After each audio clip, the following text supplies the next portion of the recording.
Hormuz में मार कुटाई के बाद अमेरिका एक बार फिर इलू इलू करने लग गया। अमेरिका ने कहा ईरान एक अच्छा देश है और ईरान बातचीत के लिए तैयार है। संभव है कि ईरान के साथ बहुत अच्छी डील होने वाली है। अमेरिका और ईरान के बीच कतर में द्विपक्षीय बातचीत होनी है। खबर है कि दोनों अब एक दूसरे पर हमला न करने की कसम खा रहे हैं और कह रहे हैं कि हॉर्मुज़ को लेकर भी बात करेंगे। लेकिन यह बात आई कहां से? बहरीन में ईरान ने कैसी तबाही मचाई, उसकी तस्वीर आप सबसे पहले देखिए। सोशल मीडिया पर कुछ तस्वीर सामने आई है। जब बहरीन में धमाका हुआ तो अमेरिका इलू इलू करने लगा। क्यों करने लगा? क्योंकि बहरीन में एक साथ स्वॉर्म ड्रोन से अटैक हुआ। हजारों की संख्या में यूएस एयरबेस पर ड्रोन्स का हमला हुआ, मिसाइल्स का हमला हुआ, जिसके बाद वहां पर सायरन बजने लगे। सायरन बजने के साथ ही पता चला कि ईरान ने बहुत बड़ा अटैक कर दिया है। इन तस्वीरों के जरिए समझिए कि ईरान ने मिसाइलों से कैसे बहरीन को दहलाया, ड्रोन से कैसे हमला किया। खबर है कि ईरान ने दिन और रात दोनों में अमेरिकी बेस को टारगेट किया, जिसकी तस्वीर इस वक्त आप देख रहे हैं। जरा फुल स्क्रीन तस्वीर आप देखिए कि किस तरह से ईरान ने अपनी ताकत का एहसास कराया फिर से।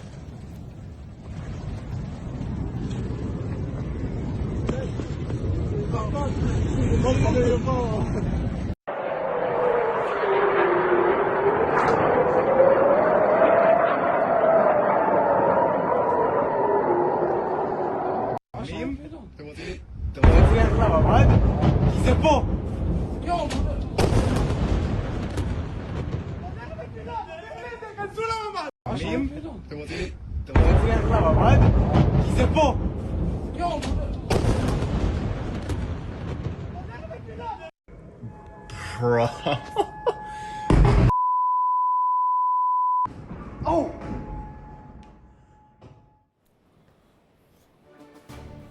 तो ये वजह थी कि अमेरिका कह रहा है कि अब बातचीत से इस मसले का हल निकालेंगे। बहरीन के अलावा ईरान ने कुवैत और जॉर्डन में भी हमले किए, उसकी तस्वीरें भी सामने आई। बीते 17 जून को जब समझौता हुआ तो दोनों देश समझौते का पालन करने की बात कहते रहे, लेकिन हॉर्मुज़ को लेकर कुछ भी क्लियर नहीं था। हॉर्मुज़ को लेकर सब कुछ कंफ्यूज नजर आया। ईरान को लगा कि अमेरिका ने हॉर्मुज़ पर पूरा अधिकार दे दिया है, लेकिन अमेरिका ने यह समझा कि उसने ईरान को क्लीन चिट दे दी है कि सारे जहाज बिना शुल्क के वापस निकलेंगे। बस यहीं से असल कंफ्यूजन शुरू हुआ। अमेरिका और आईएमओ ने ओमान की देखरेख में जहाजों को नए रास्ते से निकालना शुरू किया तो ईरान ने जहाजों पर हमले शुरू कर दिए, ड्रोन अटैक कर दिया और इसके बाद ही मिडिल ईस्ट में गदर पार्ट 2 की शुरुआत हुई। ईरान ने जहाज पर हमला किया तो अमेरिका ने ईरान पर दोबारा अटैक किया। फिर ईरान ने दूसरे दिन जहाज पर फिर हमला कर दिया तो अमेरिका ने दूसरे दिन भी ईरान पर बमबारी की और कार्रवाई जारी रखी। और उसके बाद ईरान को जब गुस्सा आया तो उसने बहरीन में कहर ढा दिया। कहते हैं बहरीन में ईरान ने ऐसी तबाही मचाई कि अमेरिका तत्काल बातचीत की बात करने लगा और कहा कि हाँ, हॉर्मुज़ को लेकर कुछ कंफ्यूजन है, उसे दूर करने की कोशिश की जा रही है, उसे बैठकर डील में बातचीत कर ली जाएगी। हालांकि बाद में ईरान भी इस बातचीत के लिए राजी हो गया और दोनों ने एक दूसरे के लिए कस्में खाई कि हम एक दूसरे पर हमला नहीं करेंगे। तो आपने जो तस्वीरें देखी उससे अंदाजा लगाइए कि ईरान ने अमेरिकी बेस को किस तरह से धुआं धुआं किया और अमेरिका ने किस स्केल पर ईरान पर हमला किया। दरअसल ईरान और बहरीन की दूरी ज्यादा नहीं है। समंदर के हिसाब से देखें तो ईरान और बहरीन के यूएस बेस की दूरी मात्र 300 किलोमीटर के आसपास है। यानी हॉर्मुज़ का इलाका जो मिसाइल पार करेगा वो सीधे आकर बहरीन में गिरेगा। खबर है कि ईरान ने बहरीन में अमेरिका के 5वें बेड़े के मुख्यालय और एक अमेरिकी बेस को निशाना बनाया है। ईरान ने सबसे पहले बहरीन में शेख ईसा एयरबेस को निशाना बनाया, जहां काफी तबाही मचाई। इस तबाही का विजुअल हम आपको दिखा चुके हैं। अब आप समझिए कि ईरान खूंखार क्यों हो गया और बहरीन पर इतना डेडली अटैक क्यों कर रहा था। मिसाइल से 3 मिनट में अटैक हुआ है शेख ईसा एयरबेस पर। ईरान से दूरी है तकरीबन 350 किलोमीटर। 2000 यूएस और बहरीन सैनिक मौजूद रहते हैं यहां पर F-16 फाइटर जेट्स की तैनाती रहती है। यहां पर F-15 लड़ाकू विमान की तैनाती रहती है। बेस पर जासूसी विमान P-8A पोसाइडन भी मौजूद रहता है। हमले से पहले जो भी हथियार थे वो अब किस स्थिति में है ये फिलहाल पता नहीं है। ना तो अमेरिका इसके बारे में बता रहा है और ना ही सेंटकॉम कुछ कह रहा है। लेकिन ईरान का दावा है कि एयर बेस पर कई हथियार खाक कर दिए गए। ईरान ने सिर्फ शेख ईसा बेस को ही टारगेट नहीं किया, बल्कि बहरीन में अमेरिका के 5th फ्लीट को सबसे बड़ा नुकसान पहुंचाया। वहां पर कई अमेरिकी जहाज बेस पर मौजूद हैं, जहां काफी नुकसान की खबर है। हालांकि ईरान का दावा है कि अमेरिका को उसने घुटने पर लाने का काम किया है। 5th नेवल फ्लीट को जान लीजिए, जो हेडक्वार्टर है, यह अमेरिका की बड़ी ताकतों में से एक मानी जाती है। मिसाइल से सिर्फ 2 मिनट में यहां पर अटैक हुआ है। ईरान से तकरीबन 300 किलोमीटर की दूरी पर है। 8000 अमेरिकी सैनिक यहां तैनात रहते हैं। कमांड एंड कंट्रोल इंफ्रास्ट्रक्चर मौजूद है। पेट्रियट मिसाइल डिफेंस सिस्टम यहां इंस्टॉल किया गया है। गाइडेड मिसाइल डिस्ट्रॉयर्स भी यहां पर मौजूद हैं। कई फाइटर जेट्स बेस पर मौजूद रहते हैं। हमले के बाद कई को नुकसान की खबर आ रही है। ईरान ने कहा कि अगर हमला हम पर करोगे तो मिडिल ईस्ट में एक भी अमेरिकी बेस सुरक्षित नहीं रहेगा, और बहरीन में इसका सैंपल हमने दुनिया के सामने, अमेरिका के सामने रख दिया है। उधर ईरान की बहरीन को चेतावनी है और कहा है कि उकसाया तो कड़ा जवाब दिया जाएगा। ईरान ने बहरीन को कड़ी चेतावनी देते हुए कहा कि अगर उसे उकसाया गया तो पहले से ज्यादा सख्त जवाब आएगा। ईरान के सर्वोच्च नेता अयतुल्ला अली खामेनेई के सलाहकार अली अकबर विलायती ने कहा कि बहरीन को अपनी सीमा में रहना चाहिए और ऐसे कदम नहीं उठाने चाहिए जिनसे ईरान को कठोर फैसले लेने पर मजबूर होना पड़े। ईरान का आरोप है कि बहरीन में मौजूद अमेरिकी सैन्य अड्डों का इस्तेमाल उसके खिलाफ हमले के लिए किया जा रहा है। इसी के जवाब में ईरान ने हाल के दिनों में बहरीन के अमेरिकी नौसैनिक अड्डे को निशाना बनाया। हालांकि बहरीन इन आरोपों को खारिज करता है और कहता है कि उसके क्षेत्र पर जो हमले हुए हैं वो उसकी संप्रभुता का उल्लंघन है और इससे क्षेत्र में तनाव कम करने की कोशिशों को नुकसान पहुंचा है। यानी ईरान ने बहरीन को साफ शब्दों में कहा है, अपनी हद में रहो, नहीं तो ईरान का दिमाग कभी भी हिल सकता है। बहरीन कह रहा है कि हम अपनी रक्षा कर रहे हैं। कहते हैं ईरान ने मिडिल ईस्ट के खाड़ी देशों में स्थित अमेरिकी बेस को इस तरह से उजाड़ा है कि अमेरिका घुटनों पर आ गया है और अब बात करने को तैयार है। दोनों देशों को फिलहाल वॉर में जाकर फिलहाल कुछ नहीं दिख रहा, तो कह रहे हम बातचीत करेंगे। दोनों देश सहमत हो गए हैं कि बमबारी नहीं करेंगे और खबर है कि अमेरिका और ईरान के बीच कतर की राजधानी दोहा में तकनीकी स्तर पर भी बातचीत होगी। इसमें मुख्य रूप से होर्मुज स्ट्रेट से गुजरने वाले व्यावसायिक जहाजों की आवाजाही पर चर्चा होगी। मीडिया रिपोर्ट्स के मुताबिक फिलहाल दोनों पक्षों ने सैन्य हमले रोकने पर सहमति दे दी। अमेरिकी राष्ट्रपति डोनाल्ड ट्रंप ने हाल के दिनों में ईरान को चेतावनी दी थी कि अगर कमर्शियल जहाजों की आवाजाही में बाधा डाली गई तो अमेरिका ईरान का भूगोल बदल देगा। और उसके बाद अमेरिका ने 2 दिन तक बहुत ताबड़तोड़ हमले किए ईरान पर। हालांकि फिर दोनों देश अब डील की मेज पर आ चुके हैं।